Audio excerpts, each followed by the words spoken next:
박근혜 전 대통령의 검찰 출석이 임박하면서 박 전 대통령 자택과 검찰 주변에선 긴장감이 감돌고 있습니다. 이런 가운데 정치권 박 전 대통령에 대한 검찰 조사가 대선 전국에 어떤 파장을 미칠지 촉각을 곤두세우고 있습니다. 황성욱 변호사, 김광삼 변호사, 차명진 전 새누리당 의원, 차재원 부산 가톨릭대 초빙 교수 네 분 모셨습니다. 어서 오십시오. 네, 안녕하세요. 말씀드린 것처럼 박근혜 전 대통령에 대한 검찰 조사가 이제 하루 앞으로 다가왔습니다. 창과 방패의 대격돌이 예상되는데요. 박 전 대통령 내일 오전 9시 반 서울중앙지검 포토라인에 서게 될 것으로 보입니다. 정치권도 역시 촉각을 기울이고 있는데 추미애 민주당 대표의 이야기 듣고 본격적으로 대담 이어갑니다. 박 전 대통령이 받고 있는 범죄 혐의는 13건입니다.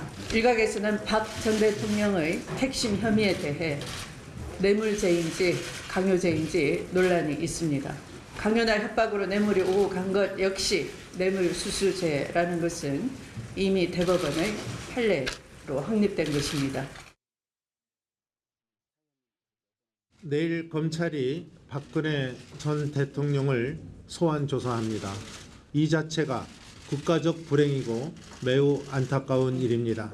본인은 일관되게 무죄와 결백을 주장해온 사건입니다. 박 전 대통령의 성실한 조사 협조와 검찰의 엄정한 수사를 통해 반드시 국민 앞에 진실이 밝혀져야 할 일입니다. 민주당 추미애 대표, 검찰 법과 원칙에 따라 철저히 수사해야 된다. 한국당 정우택 원내대표, 국가적인 불행이다. 검찰 반드시 진실을 밝혀야 된다고 이야기했습니다. 서로 진실을 밝히자고 했는데 방점은 좀 다른 것 같은데 차 교수님, 지금 이제 일단 첫 번째 관심사 박근혜 전 대통령 내일 검찰 포토라인에 서게 되는데 어떤 입장, 어떤 이야기를 할까요? 글쎄요, 어떤 이야기를 하실까요? 그러니까 우리 헌정사상 전직 대통령이 검찰의 수사를 받은 경우가 3번 있지 않습니까? 그 전례를 한번 따져본다면 좀 유출을 가능하지 않을까 하는 생각인데요. 일단은 형식은 그 전직 대통령 중에서 검찰 수사에 순수히 응했던 노무현 전 대통령 형식을 취하고 있습니다. 그렇기 때문에 아마도 그 당시 노태우 전 대통령 같은 경우는 국민에게 죄송하다 이야기를 했고, 노무현 전 대통령은 이 면목이 없다. 그런 이야기를 했죠. 그렇다고 한다면 그러면 박근혜 전 대통령은 가면 이 두 분의 그런 그 방식을 따를 것이냐.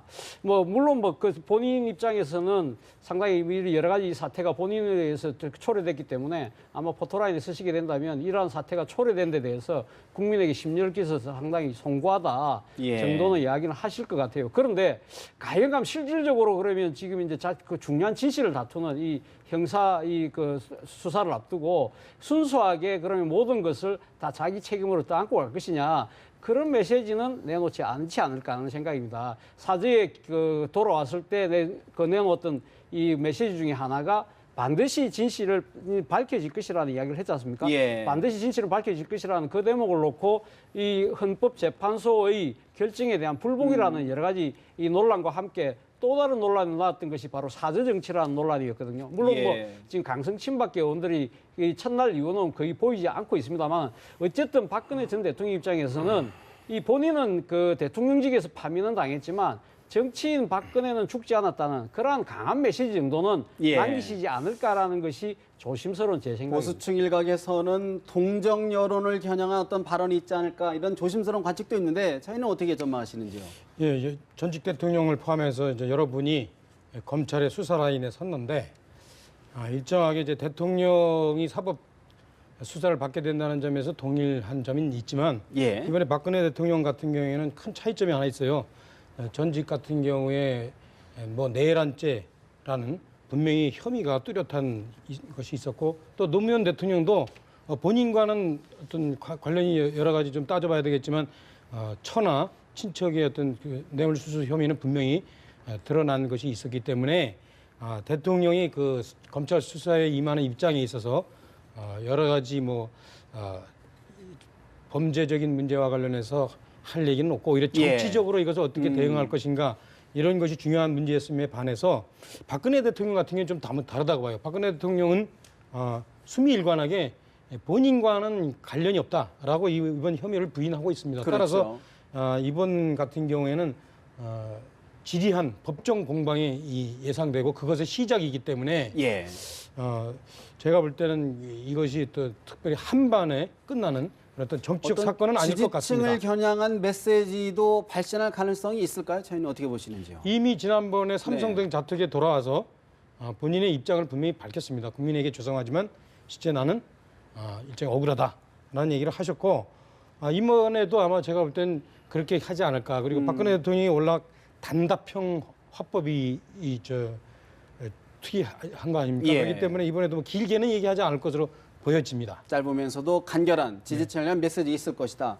김 변호사님, 사실 이제 박근혜 전 대통령에 대한 이제 혐의, 특검, 검찰에 적용한 게 13가지가 된단 말이죠. 근데 하루 조사에서 사실 하기는 어려울 것이다라는 관측이 많은데 검찰 입장에서요. 검찰 입장에서 어떤 부분을 가장 일단 중점적으로 파고들 것으로 보시는지요? 일단 뭐 제일 중요한 부분이 뇌물죄 아니겠어요? 뇌물죄. 중에서 이제 K스포츠 미르재단 그 중에서 또 삼성과 관련된 부분이 뭐 제일 중요한 좀 포인트가 될 거라고 봐요. 그런데 13개 정도 어떤 혐의 사실에 대해서 예. 한 번에 그것도 하루 만에 조사한다는 것은 뭐 제가 볼 때는 진짜 조사다운 조사를 하려면 그건 불가능하다고 봅니다. 왜냐하면 K스포츠 재단이나 미르재단과 관련된 것만 가지고도 하루 다 조사할 수 없을 거예요. 왜냐하면 여러 기업이 관계가 돼 있고 특히 삼성과 관련된 부분에 있어서는 어떤 부정한 청탁이나 이제 대가랄지 이제 그런 부분이 굉장히 중요한 부분 아니겠어요? 예. 그러면 거기에서 어떤 질문과 대답이 공방이 오가고 또 거기에 관한 어떤 증거들을 들이대서 그 부분에 대해서 사실 확인을 해야 하고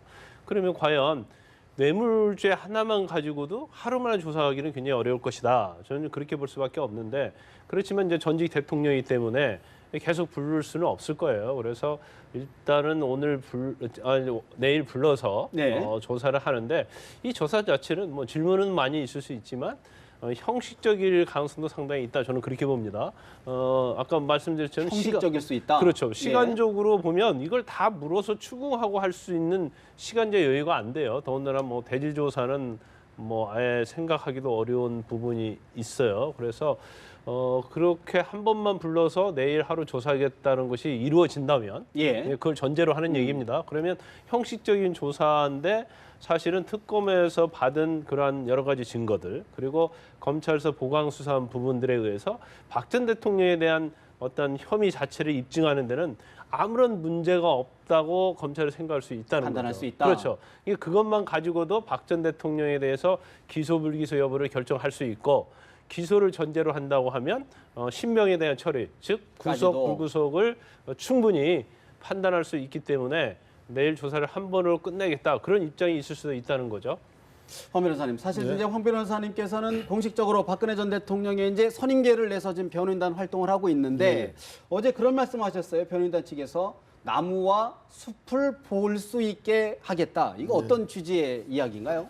그게 이제 지금 탄핵 대리인단 중심으로 변호사가 꾸며졌지만 그 유영하 변호사는 예전 특검 시절부터 변호사였습니다. 그래서 이 형사법적인 부분에 대해서 아주 세밀하게 검토를 하셨던 분이 유영하 변호사고 저희 탄핵 대리인단은 그동안에 이제 전체적인 사건의 진행이라든지 역사적 맥락 부분 같은 거를 많이 검토를 했기 때문에 그 숲과 나무라는 것은 그렇게 판단하시면 될 것 같습니다. 예. 그렇다고 그러면 지금 이제 아까 우리 김 변호사님께서 예측하시기로는 이제 뇌물죄 수사에 대한 부분 이미 심증 검찰 입장에서는 논리를 구성을 마친 것 아니냐라는 분석을 해주셨거든요. 어떻게 보시는지요? 그 처음에 탄핵 심판 들어가기 전에 검찰에서는 뇌물죄 혐의를 적용하지 않았죠.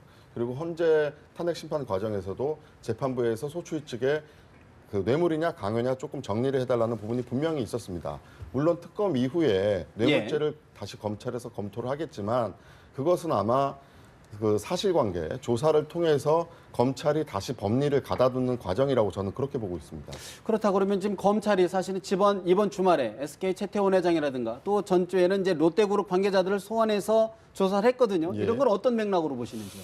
그 전에도 사실은 그 소위 재벌 총수들을 조사한 적이 있습니다. 근데 그때 답변이 지금과 그렇게 크게 큰 틀에서 다르다고 보지는 않고 있기 때문에 네. 그런 그 사실관계를 가지고 뭐 크게 달라질 수 있느냐? 그 변호인단 측에서는 예. 뭐 그렇게 바뀌었다고 보지는 않고 있기 때문에요. 예. 그렇게 진행하는 걸로 알고 있습니다. 일단 특검에 이제 뭐 특검이 구성되면서 검찰에서 다 넘겼지 않습니까? 그런데 그 당시 수사 결과를 발표를 했었어요. 그런데 직권남용으로 기소를 했어요. 최순실 씨 뭐 검찰 입장에서 그러죠. 안전보험 예. 전 수석 그러는데 수사 결과 발표하면서 여지를 남겼죠.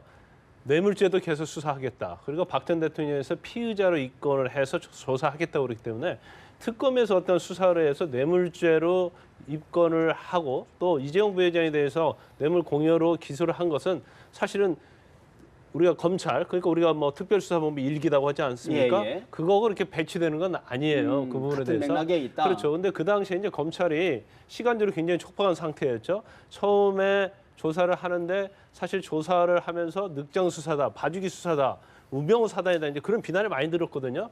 그런데 10월 30일 날 작년에 최순실 씨가 갑자기 귀국을 하게 됩니다. 예. 검찰이 수사를 안 한 상태에서 최순실 씨를 신병 처리를 해야 하고 또 그 짧은 순간에 뭔가 법률을 적용해서 기소를 해야 하는데 수사는 안 돼 있는 거예요. 그래서 일단 조사한 내용 중에서 가장 쉬운 부분을 직권남용으로 일단 기소를 한 해놓고. 거죠. 그러면서 박근혜 전 대통령과 공범 관계로 기소를 한 거예요. 예. 그런데 그때 약간은 비난 여론이 좀 있었죠. 왜냐하면 이게 뇌물이 아니냐 또는 제3자 뇌물이 아니냐 이제 그런 주장이 있었는데 그 당시에 특별수사본부 검찰에서도 우리가 뇌물죄로 수사를 하겠다 그렇게 발표해놓고 결과적으로 미완의 상태에서 특검으로 넘어간 거라 볼 수 있거든요. 예. 그래서 이번에 박 전 대통령에 대한 조사를 하고 또 그 전에 SK랄지 롯데와 관련된 관계자들 다 조사를 했잖아요. 예, 예. 그 자체로 아마도 연관성이 그렇죠 뇌물을 전제로 한 해서 연관성 있는 조사할 수사일 것이다. 가능성이 크다고 볼 수 있는 거죠.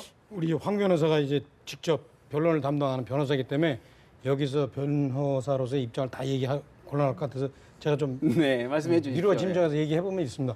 특검의 수사 결과가 얼마나 진전이 있는 것이 구체적으로 현재 지금 새로 검찰에게 넘어갔느냐 여부가 저는 박근혜 대통령을 뇌물죄로 엮을 것이냐 아니냐의 중요한 관건이 된다고 보는데요. 왜냐하면 그 전에 검찰의 수사 결과를 전해 받은 헌재에서 그 증인들이 와서 쭉 했던 내용 예. 이런 내용을 보거나 헌재에서 그 재판관들이 최종 결정문을 낭독할 때 말했던 내용들을 보면 사실상 구체적으로 박근혜 대통령이 뇌물죄를 적용하기 위해서 구체적으로 행위를 어떤 것을 했다 이런 부분에 대한 것은 없습니다. 그 89페이지 내용을 다 보면 네.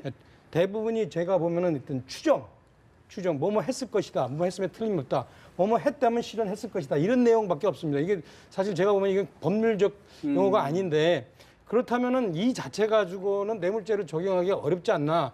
다만 이제 특검에서 이재용 그 부회장을 부회장. 예, 구속하는 데 성공을 했습니다. 그렇다면 뭔가 구체적인 물증이 있지 않을까라고 추정은 되는데 자 과연 그것을 이번에 검찰에서 박근혜 대통령한테 어떻게 내놓을지 네. 그것이 어떻게 적용될지 이것에 따라서 상당히 저는 뇌물죄 여부가 결정될 것이다. 특검 봅니다. 수사만으로는 박 전 대통령의 특검 뇌물죄를 의율하기가 쉽지 않을 것이다. 이런 분석이신데 어떻게 보시는지요?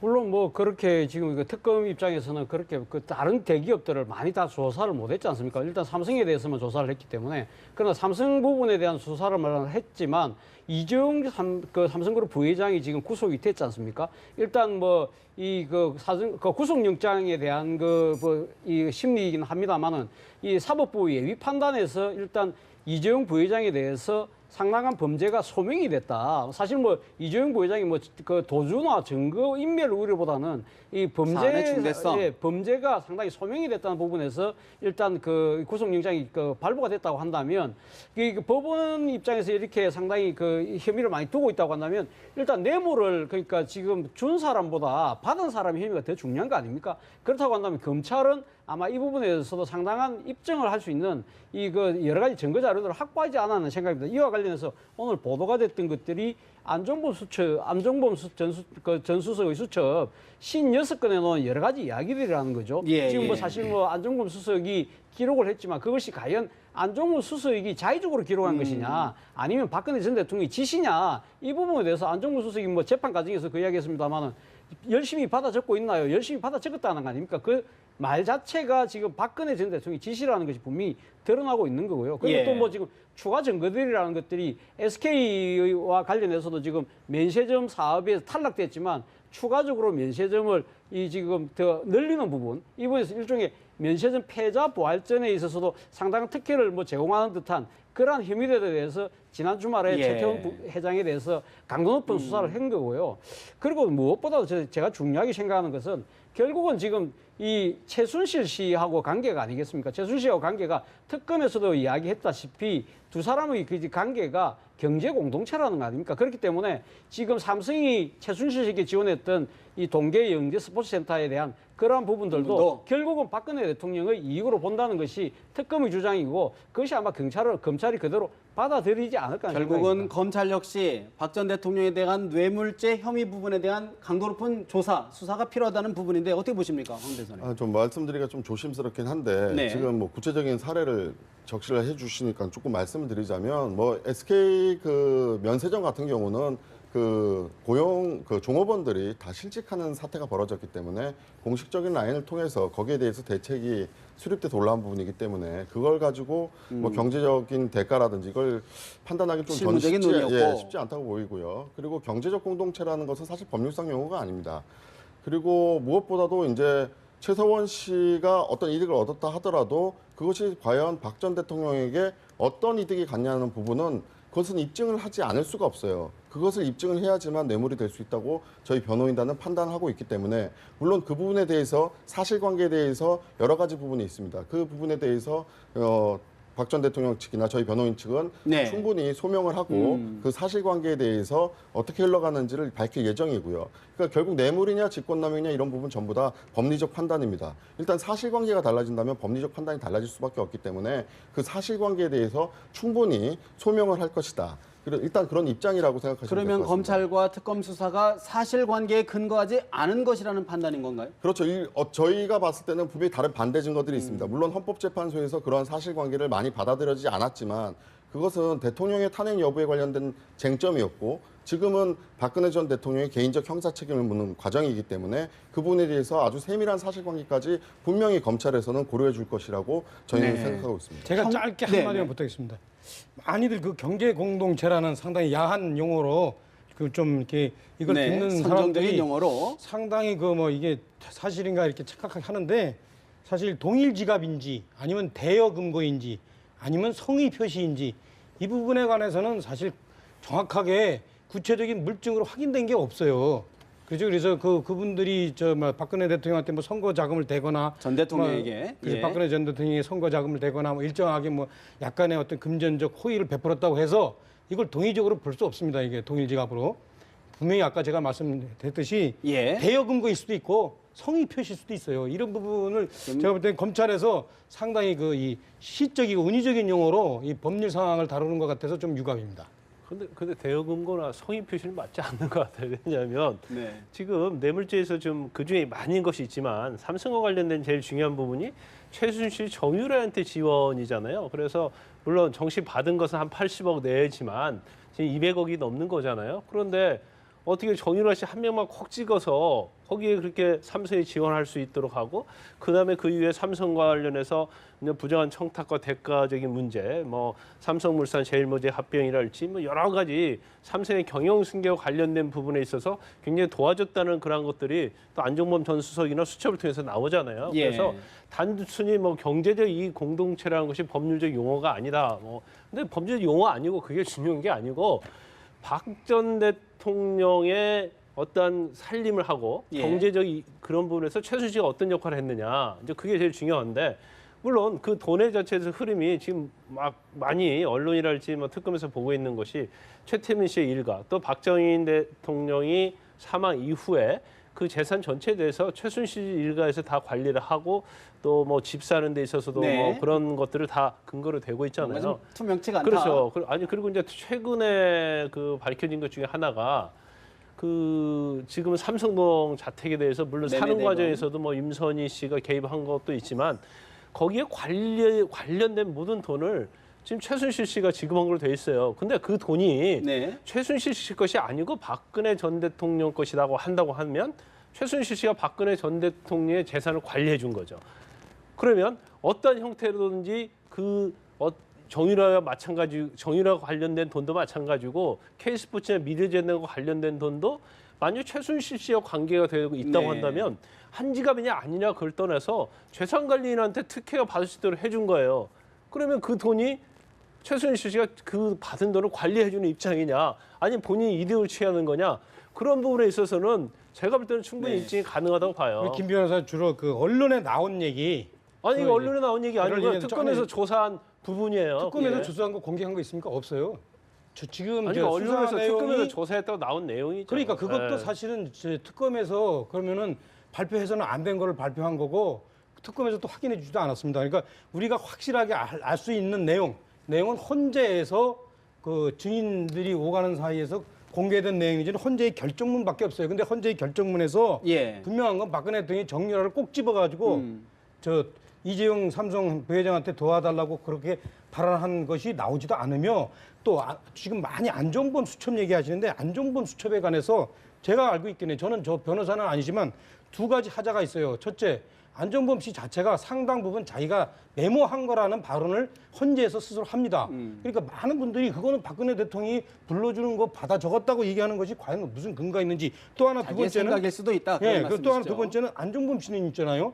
그 박근혜 대통령의 그 이 명을 이행하는 과정에서 자기 개인의 사익을 취했습니다. 소위 말하는 배달료를 취했어요. 그렇기 때문에 이분이 어떤 발언을 하는 것을 무조건 박근혜 대통령이 시켜서 했다고 얘기하는 것이 과연 신빙성이 있을까? 이것이 과연 조사와 수사의 기본적인 그 기법이며 네. 그것의 예의일까? 저는 그렇게 생각 안 합니다. 이건 내가 변호사가 알겠습니다. 아닌데 사실 이제 도저히 형사 이해가 안 돼요. 재판을 예. 앞둔 부분이기 때문에 좀 민감하시는 아니 부분이고요. 그런데요. 예. 지금 헌재 결정으로 좀 자세히 보시면 돼요. 헌재 네. 결정이 박 전 대통령 탄핵 사유가 뭐냐면 명백히 나와 있어요. 최순실 씨의 사적 이유를 위해서 대통령이 권한을 남용했다 이렇게 나와 있는 거예요. 그래서 지금 현재 기소된 내용을 거의 대부분 인정을 한 거예요. 그게 그런데 그다음에 우리가 안종범 전 수석이나 수첩에 대해서 말씀하시는데 아니 대통령이 안전수사한테 지시를 했으니까 수첩에 적은 거 아니겠어요? 그걸 자기가 소설처럼 지시 안 했는데 적을 수는 없잖아요. 또 그 부분에 대해서 안종범 전 수석이 헌재에서 그렇고 그다음에 뭐 형사재판에서도 대통령이 지시를 해서 내가 다 적은 것이다. 그리고 내가 대통령의 지시를 받아서 그렇게 한 것이다 얘기하는데 네. 이 정도의 신빙성의 구체적인 증거가 있는데 그게 증거가 안 된다고 하면 이 세상에 교도소 갈 사람 하나도 없죠. 어디 유죄 받을 보십니까? 사람도 하나도 없고. 뭐 그 재산 최소원 씨가 재산 관리인이고 또 박근혜 전 대통령이 재산을 관리했다고 이미 평가가 내려졌다면 수사할 이유가 없죠. 예. 예단해서는 안 된다. 네, 그렇기 때문에 지금 관련 당사자인 그 재벌 총수들도 지금 뇌물 공유에 대해서 부인하는 걸로 알고 있습니다. 그리고 헌법재판소는 냉철하게 그 증거를 통해서 어떻게 입증의 정도를 해서 사실을 파악한 절차는 아니었습니다. 그래서 그 결정문에 말씀하셨는데 거기서 보면 형사법적인 유무죄를 부분에 관해서는 헌법재판소도 그렇게 정면으로 다루진 않았습니다. 그래서 그 부분에 대해서는 제가 참 말씀드리기 참 조심스럽긴 한데 네. 예, 그 반대 사실관계도 저희가 준비하는 거 많기 있기 때문에 섣불리 먼저 법적 평가가 내려진 상황에서 네. 사실을 보겠다라는 것은 좀 아니라는 게 제 그러면 생각입니다. 대통령이 예. 전 박근혜 전 대통령이 수밀관 계속 개인적 이득을 취한 적이 없다. 예, 또 예. 계속 그런 일관된 입장을 보이고 예, 예. 있는데 예, 어떤 예. 맥락이 있는 겁니까? 예, 그러니까 뭐 그 쉽게 말하면 과연 이게 전형적인 측근 비리에서 플러스 대통령이 공모를 했었느냐 이 부분을 포커스를 좀 맞춰주셨으면 좋겠습니다. 왜냐하면 최서원이 박 전 대통령하고 가깝다는 이유 하나만으로 최서원이 이득을 취하면 박 대통령으로 의지할 수 있다. 이것은 조금 저는 위험하다고 보고 있고요. 그럼 그 공모라는 그 관계를 드러낼 수 있는 사실관계가 무엇이냐 이거를 좀 봐야 된다는 것이죠. 예. 뭐 지금 그 여러 가지 이제 법리적인 문제들이 지금 상당히 지금 공방이 되고 있는데 뭐 내일 박근혜 전 대통령이 지금 검찰에 출두하는 거 아닙니까? 네. 이 부분에 대해서 검찰이 충분히 우리가 지금 논의하고 있는 부분에 대해서 그 부분을 바로 조사하려고 하는 거 아닙니까? 지금 여러 가지 언론에서 이 제기되는 의혹들에 대해서 많은 국민들이 사실 고개를 끄덕끄덕하고 있는 부분이거든요. 이 부분에 대해서 국민들은 잘 모르죠. 그러니까 보도된 내용 자체가 뭐 특검이 공식적으로 발표하지 않았다고 그러지만 이 특검 쪽에서 다 흘러놓은 이야기들을 그럼 기자들이 소설을 쓰지는 않았을 거고 이 부분이 맞는지 안 맞는지 부분을 바로 검찰이 수사할 거니까 예. 이건 차분히 보면 될 대목이라고 사실 생각합니다. 뭐 뇌물죄뿐만 아니라 이제 직권남용이라든가 또 블랙리스트라든가 있는가? 또 여러 가지 또 짚어볼 부분들이 있어요. 어떻게 보십니까? 제일 중요한 건 이제 뇌물죄겠죠. 뇌물죄인데 이제 블랙리스트에 관련된 부분들은 이제 사실 박 전 대통령이 김기춘 전 비서실장이나 조윤선 장관과 어떤 이제 커뮤니케이션이 있었느냐, 지시를 했느냐 이제 그 부분이 굉장히 중요하다고 보는데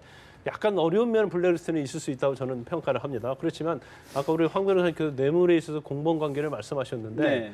사실 공범 관계라는 것이 지금 아니 단 뭐 여러 가지가 있지만 단 뭐 정유라 씨 승마 관련 지원한 것만 보면 최순실 씨가 박근혜 전 대통령한테 일단 승마협회 회장단부터 한화에서 삼성으로 바꿔달라고 얘기하지 않습니까? 이제 그런 것들은 팩트로 다 나와 있는 거예요. 그럼 거기에 따라서 박 전 대통령이 그대로 이행을 해서 결국 삼성으로 바뀌었어요. 또 삼성으로 바뀐 다음에도 또 박상진 전 사장이랄지 여러 사람을 통해서 계속적으로 이 얘기를 하고 독대를 통해서 승마단을 지원을 해달라.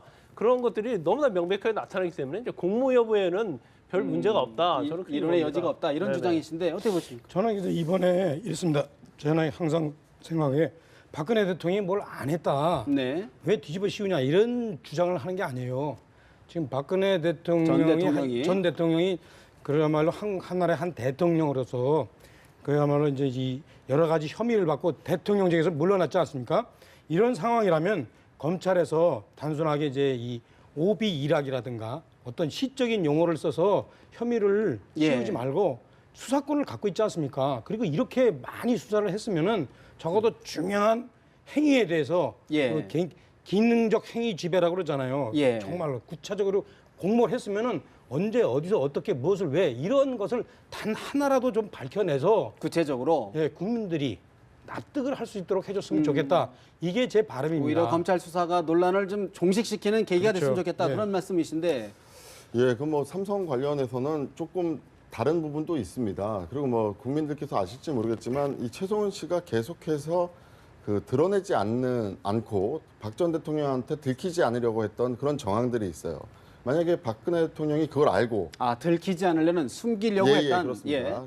그리고 삼성 측의 입장도 약간은 저희가 변호인단이 봤었을 때는 좀 빨리 나간 게 아니었을까. 빨리 나갔다는 건 어떤 예를 의미입니까? 들어서 최서원이라는 여자가 그렇게 영향력이 있거나 박근혜 대통령한테 부탁할 입장이 아닌데도 불구하고 먼저 뭐 호감을 살려고 했다던가요. 뭐 그 사실관계를 제일 잘 관계를 모르는 접근이 상황. 빨랐다. 그렇죠. 너무, 그런 부분도 분명히 변호인단이 헌재 탄핵 심판 때 보았던 그런 정황이 있습니다. 그래서 그런 부분은 저희가 검찰의 수사에 적극 협조하면서 충분히 소명을 할 수 있는 기회가 될 수 있을 거라고 사실 봅니다. 이제 많은 분들이 그런 질문하세요. 이제 예를 들어 형평성을 얘기하십니다. 예를 들어서 삼성전자 이재용 부회장 같은 경우는 구속 수사를 받는 상황이기 때문에 좀 형평성 차원 또 지금 많은 측근 참모들이 지금 구속된 상황이거든요. 그런 형평성의 논란은 어떻게 보시는지요? 뭐 저희 변호인단 입장에서는 일단 모든 가능성을 열어두고 대비한다는 말씀 외에는 별로 드릴 말씀이 없고요. 그런 정치적인 부분은 저희가 판단할 문제가 아니라 오로지 법리적으로만 변호를 할 예정입니다. 법리적으로 그분은 정치적인 부분이 있을 수 있다. 근데 이제 형평성 굉장히 중요하죠. 그래서 제가 볼 때 이제 형평성 차원에서도 당연히 이제 구속영장을 청구하고 발부가 될 것이라고 보는데 그 형평성 이전에 일단 형평성 이전에 다른 걸 따져보고 형평성을 따져볼게요.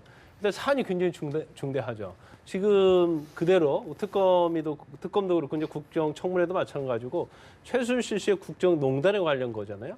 그렇기 때문에 사안이 굉장히 중대해요. 그리고 측근들 뭐 안종범, 정호성, 뭐 조윤선, 김기춘, 뭐 문영표 다 구속돼 있지 않습니까?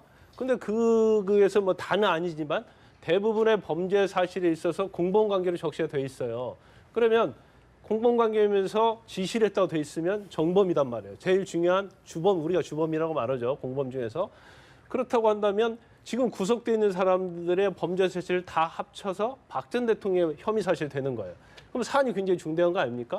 지금 법조계에서는요, 특히 법원에서는 우리가 뭐 형사소송법에서는 구속을 할 때 증거, 인멸, 도주, 염려를 따지지만 제일 중요시 여기는 부분이 사안의 중대성이에요. 그러면 이보다 사안이 중대할 수는 없기 때문에 사안의 중대성에서는 일단 구속 사유에 해당이 된다고 보고 두 번째는 아까 말씀드린 형평성이죠.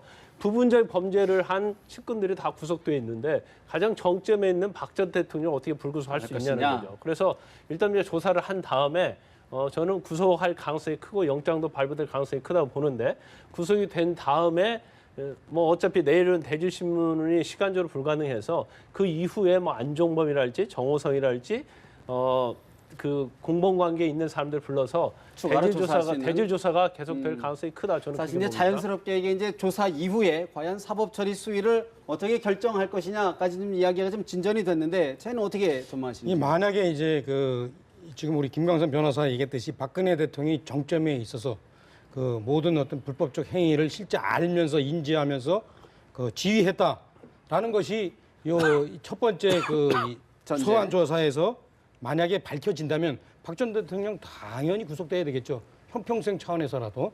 그러나 만약에 그것이 아닌 경우에 애매한 경우에 지금 박 전 대통령 측에서는 몰랐다는 거 아닙니까? 밑에서 있었던 일을. 네. 몰랐다는 것들이 확실하게 선명이 안 된 상황에서 구속했다. 그것은 아마 어떤 제가 볼 땐 수위까지 가야 이게 확실한 상황이다라고 국민들이 받아들일 수 제가 있을까요? 아까도 얘기 드렸듯이 예. 지금까지 저희가 확보한 그런 내용들 언론 검찰이 지상의 내용이 아니라 예, 헌재에서 이렇게 증거들이 이렇게 나온 내용들을 의하면 상당히 추정이 많아요. 그러니까 헌재도 아까도 말씀드렸듯이 뭐뭐 했음에 틀림없다. 뭐뭐 했다라면 실현했을 것이다. 이것은 추정이거든요.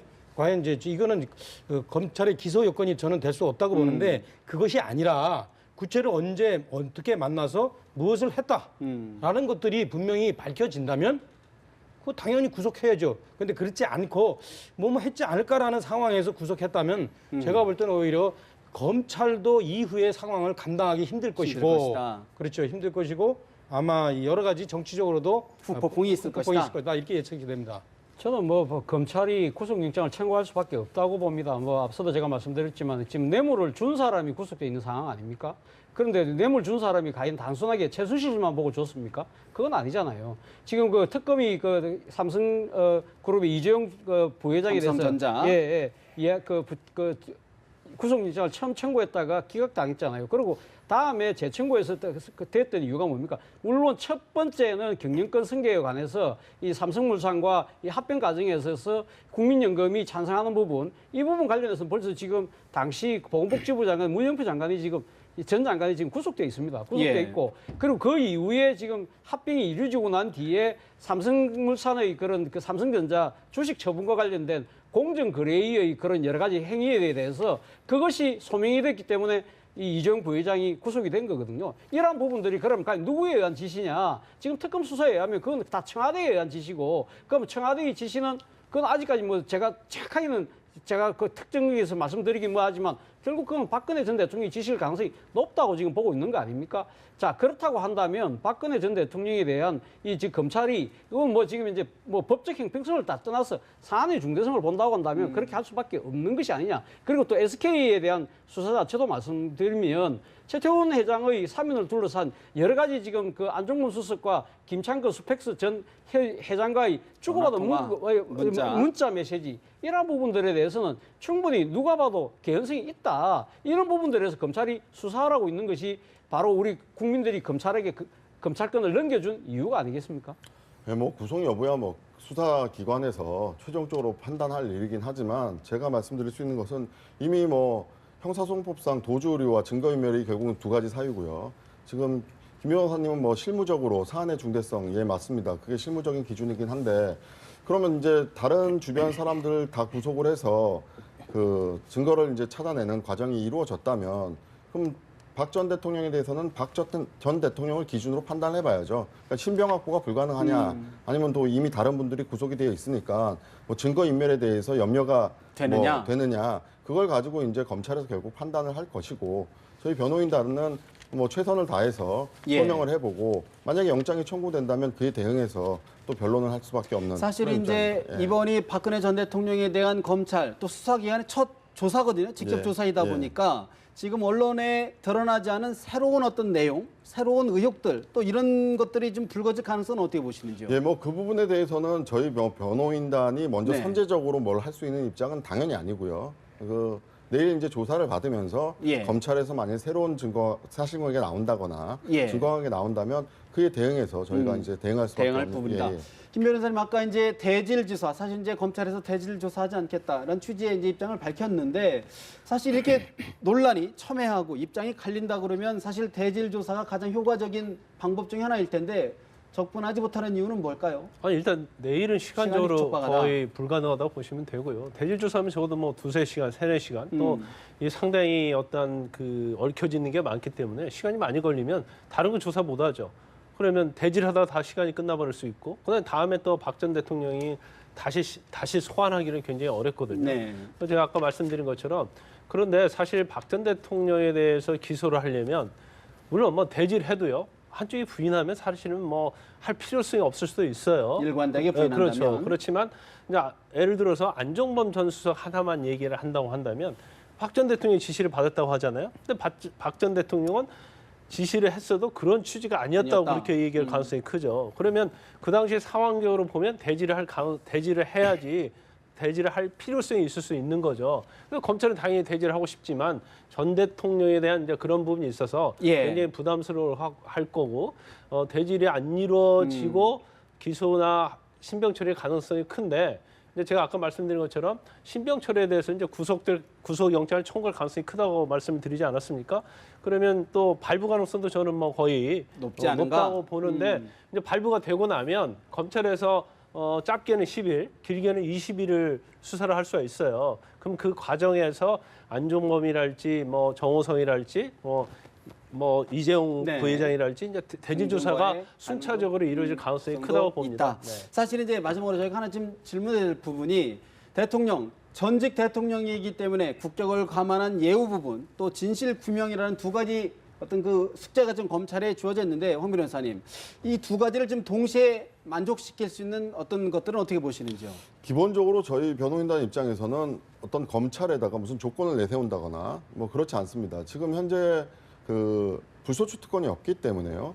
검찰 입장에서 어떻게 수사 가이드라인을 제시한다면 네. 뭐 따른다라는 게 기본 입장이고요. 그리고 대질 조사도 사실은 뭐 저희 쪽에서도 검찰에서 그렇게 한다면 거부할 입장은 아닙니다.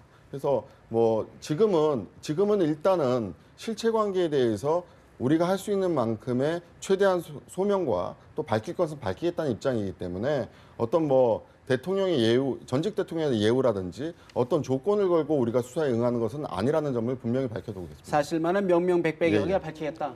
그런 입장이라고 한다면 제가 볼 때는 그래요. 내일 조사를 한 번은 끝낼 게 아니고 내일은 이제 전반적인 조사를 하고요. 그 다음에 여러 수차례에 걸쳐서 소환에만 응한 걸 전제로 하면, 그러니까 내일 조사를 뭐 제가 볼 때는 저녁 뭐 9시 정도 끝내면서 다음에 조사를 계속 하자.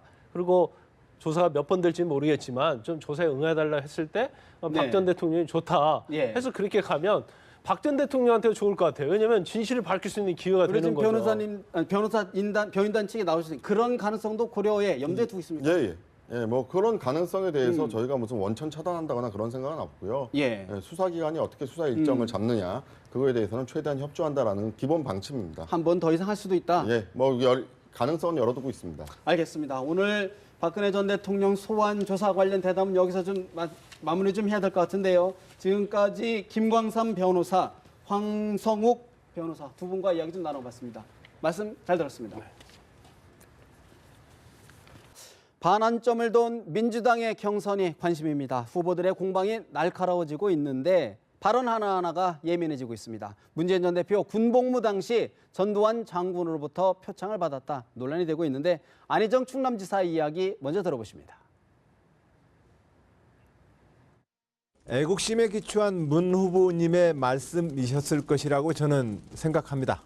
그 본래의 취지에 대해서 저는 충분히 존중합니다. 그런데 그러한 말씀에 대해서 좀 황당해하거나 조금 적절치 않았다고 생각하고 있는 당원들도 있는 것이 사실 아닙니까? 문 후보님이 그 당원들까지 따뜻하게 어루만져 주시길 바랍니다. 안희정 충남지사 애국심에 기초한 발언이었다. 하지만 좀 부적절했던 것 아니냐라는 지적도 빼놓지 않았는데요. 차 의원님, 사실 이제 문 전 대표 이거 정치적 공세다라고 이렇게 좀 방어막을 치고 있어요. 이런 네. 발언 배경 어떻게 보시는지요?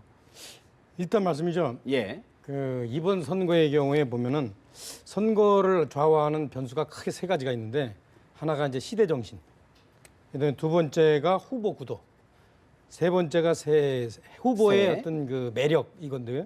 근데 사실 첫 번째, 두 번째는 이미 다 정해졌습니다. 시대 정신. 사실 뭐 아무리 생각해도 정권 교체만큼 큰 대체할 수 변수가 있는. 없어요. 뭐 홍준표 후보가 무슨 좌파 집권 저지라는 얘기를 하지만 상당히 묻혀버리죠, 그렇죠? 그리고 이제 좀 우리가 말하는 뭐 이렇게 유사 상품이라고 할 수 있는 세대 교체, 정치 교체 이것도 다 묻어버렸어요. 그래서 시대 정신도 정해졌죠. 후보 구도도 이미 다 정해졌습니다. 이제 남은 기간 동안 제가 볼 때 선거 전의 주요 변수가 뭐냐면 후보 매력도인데 네. 이제 후보 검증이죠. 그래서 지금 이제 1등을 하고 있는 문재인 대표에 대한 거센 아마 검증 그 포인트들이 막 나올 텐데 이것도 그 중에 하나죠. 저기 자유한국당하고 같이 안 하겠다는 분이 자유한국당의 가장 본류인 전두환 씨 표창장을 받은 거는 문제가 있지 않느냐라는 문제 제기인데 그래서 제가 볼 때는 문제 제기에 비해서는 이것이 그렇게 영향은 없을 것 같다. 왜? 그냥 군대에 있을 때 그 사병으로서? 공수훈련 잘한다고 받은 거 아닙니까? 예컨대 만약에 12.12 사태나 5.18 때 어떤 뭐 역할을 해가지고 그 공으로 훈장을 받은 거면 모를까 봐 훈련 잘 받는다고 준 건데 이거 갖고 문제 삼는 거는 네. 좀 오버 아닌가 이런 생각이 듭니다. 제가 사실 그때. 이제 비판 중에 하나가 물론 그렇다 손치더라도 이제 호남 민심 입장에서는 좀 이게 과한 호남민들이 받아들일 땐 좀 과한 것 아니냐 이런 지적도 있거든요. 사실 문재인 캠프 입장에서 본다면 그동안 이 가지 많은 나무 바람 잘 날 없다고 여러 사람들이 구설수에 올랐지 않습니까? 근데 정작 후보 본인이 참 중요한 실수를 저는 한 것 같아요. 물론 본인이 어제 그 토론회에서 주장하려고 했던 부분은 자신을 둘러싸고 있는 여러 가지 종북 몰이라든지 안보. 또 색깔론 이런 것들을 갖다가 차단하기 위해서 내가 정말 우리 속된 표현으로 우리 군대 가서 빡세게 뭡니까 이 기간을 지내는 특전사 출신이다. 그리고 나는 진짜 제대로 된 훈련을 했고 국가를 수호하기 위해서 상당히 여러 가지 노력을 했다는 그걸 아마 강조하는 과정에서 그래 열심히 하다 보니까 군대 생활 중에 상도 받았다 그 이야기를 했는데 사실 어제 그 문 후보가 강조하려고 했던 분은 전두환 장군이 아니라 어떻게 보면 그 당시 특전사령관이었던 정병주 장군을 이야기하려고 그랬죠. 정병주 장군은 아시다시피 12.12 신군부가 이 군사 반란을 일으켰을 때 그때 저지하려는 척이 있었거든요. 그러면서 이야기하면서 약간 본인이 실수한 것 같아요. 네. 실수하면서 당시 그때 여단장이었던 자신이 소속돼 있던 공수 1여단장이었던 전두환 장군한테도 내가 그 표창을 받았다는 이야기를 했는데 이분은 뭐 명백한 실수이기 때문에 네. 뭐 이 부분에 대해서 이제 각 당내에서는 사실 뭐 이 지금 안희정 후보 입장에서는 본인이 그 5.18 그 문제 때문에 고등학교 다닐 때 그 문제를 제기했다가 이 겸사에 끌려가서 제적당했던 부분들을 내세워서 이제 각을 세우려는 건데 뭐 저도 뭐 크게 이 당내에서 이 경선 과정에서는 큰 논란은 영향은 없을 것이다. 뭐 크게 뭐 대세는 그게 영향은 없지 않을까 생각해요. 그렇다 그러면 이제 당내 경선에서 이제 영향을 미치는 변수가 이제 선거인단 200만 명을 돌파할 것이라고 좀 보이는데 차 의원님 사실 이제 200만 명이 돌파하면 과연 문재인 대세론 이른바 문재인 대세론이 깨질 수 있겠느냐 이런 관심이거든요. 어떻게 보십니까? 그러니까 솔직히 말하면 저는 이제 이 자유한국당 소속인데 이번 선거에서 가장 최대 관전 포인트가 뭐냐? 홍준표가 집 나간 토끼들을 도로 끌어올 수 있느냐? 아니면 안철수를 중심으로 해서 그 삼지대가? 반문지대가 전부 다 모여줄 수 있느냐? 사실 그거보다는 오히려 민주당 내에서 경선이 오히려 가장 관심을 끄는 포인트입니다. 그래서 우리가 여러 여론조사에서도 볼 수 있지만 보니까 역선택이라고 많은 그 민주당 관계자들이 문제를 삼지만 오히려 확장성 그리고 본선 경쟁력이 안희정 후보가 더 있다는 것이 이제 드러나면서 제가 볼 때 민주당 경선인단들이 고민을 할 것 같아요. 야 이거 누구 저 응집력이 좋은 문재인을 뽑을 것이냐 아니면 확장성이 좋은 안희정을 뽑을 것이냐 이런 고민들이 빠질 텐데 그것이 이제 숫자가 250만 명 정도 되면 사실 당원들은 그 중에서 차지하는 비율이 한 30% 정도밖에 안 되면 나머지 분들이 어떤 생각을 할까 상당히 흥미로운 대상입니다. 사실 이제 이번 주말에 호남에서 첫 경선 ALS 투표 선거인단 투표가 있는데 안희정 충남지사가 의미 있는 선전할 수 있을까요? 어떻게 보십니까? 그 부분에 관해서는 뭐 제가 좀 판단하기가 좀 어렵습니다. 이게 그 유권자들이 예. 후보자를 뽑을 때 두 가지 기준이 있습니다. 하나는 나하고 생각이 같은 사람, 이해를 같이 하는 사람. 그게 하나고 또 하나는 좀 될 사람. 이런 측면에서 여태까지 그 문재인 대표가 될 사람이라는 쪽에. 그런 인상을 강하게 각인한 것은 사실이지 않습니까? 그런 의미에서 제가 아까도 얘기했듯이 확장성을 생각하지면서도 한편으로는 문재인의 그 응집력 때문에 당선 가능성을 예, 유권자들이 상당히 선거인단들이 고민을 많이 할 거로 보여집니다. 사실 이제 안희정 충남지사가 의미 있는 2위를 한다 그러면 노무현 전 대통령의 돌풍 또 기대하는 분들도 있어요. 그렇죠. 지금 뭐 본선 같은 예선이라고 하지 않습니까? 그렇기 때문에 상당히 많이 주목도가 지금 높아지고 있는데 그 주목도가 높아진다는 이유가 이제 상당히 지금 새로운 뭔가 이거 돌풍이 일어날 수 있는 계기가 되는 것이 아닌가 하는 생각인데요. 지금 그 25일부터 지금 이제 네네네. 투표가 시작이 되거든요. 그리고 25일 전에 시작이 됩니다. 25일 시작이 25일 날 권역별 토론을 하고 결과가 27일 날 밝혀집니다만은 제가 생각했을 때는 그 호남에서 이 문재인 후보가 지금 이제 대세론을 유지하려고 하면 최소한 절반에 가까운 득표를 해야 된다. 그리고 만약에 그렇지 못할 경우, 그리고 앞서 우리 앵커께서 말씀하신 대로 안희정 후보가 상당히 의미 있는, 예를 들면 한 15% 이내 차이로 격차를 줄이게 된다고 한다면 충청도 다음이 충청도죠. 충청권. 안희정 후보의 텃밭인 충청이거든요. 거기에서 상당한 그 변화가 일어날 가능성도 있다. 그렇기 때문에 호남에서의 첫 번째 투표함의 뚜껑이 어떻게 열리느냐, 이것이 아마 전체 판세를 좌지우지하는 가장 중요한 하나의 가능자가 되지 않을까. 짧게 하나만 질문드릴 부분이 이제 홍준표 지사 얘기를 했는데요. 홍준표 경남지사가 이번 여론조사 결과 보니까 또 급등을 했어요. 5위권으로 부상했는데 어떻게 전망하십니까? 홍준표 경남지사의 입장에서는 본다면 오늘 뭐 보도를 보니까 지난번 1차 그 지금 당내 예비 경선에서 전체 9명 놓은 후보 중에서 예. 무려 46%를 득표했다고 그래요. 그렇다고 한다면 상당히 강세를 띠고 있는데 말이죠. 예. 그러나 저는 홍준표 후보의 이 일방적인 페이스로 가기는 그렇게 간다고 속단하기는 아직 좀 이르지 않느냐. 왜냐하면 지금 이 자유한국당의 투표자들의 현장 투표와 이 책임당원 투표 50대 여론조사가 50대 50이기 때문에 이러한 부분들을 따지고 본다면 지금 자유한국당 내 주류 세력은 여전히 친박이거든요. 네. 그 지금 대표하는 사람이 김진태 의원이 나서고 있기 때문에 강하게 김진태 의원이 지금 도전하는 입장이라고 한다면 한 번쯤 뭐 좀 지켜볼 네. 필요가 있지 않을까 생각합니다. 그런데 제가 짧게 얘기하겠습니다. 아마 홍준표 지사와 김진태 후보 사이에 차이가 너무 커요. 김진태 후보가 따라잡기에는. 그래서 그 또 아까도 얘기했듯이 유권자들이 선거인단들이 또 당선 가능성도 보기 때문에 홍준표 지사의 어떤 당선 확률이 높습니다. 그럼에도 불구하고 네. 황교안 사태 이후 홍준표에게 간 표가 전체 표의 3분의 1밖에 안 되기 때문에 나머지는 다 유실됐어요. 그래가지고 홍준표 대표가 얼마나 표를 더 끌어들일지는 모르겠습니다. 알겠습니다. 오늘 자유한국당 2차 컷오프 결과를 발표를 하는데 6명에서 4명으로 앞서간다고 합니다. 그 결과도 좀 지켜봐야 될 것 같습니다. 오늘 말씀은 여기서 줄여야 될 것 같습니다. 두 분 말씀 잘 들었습니다.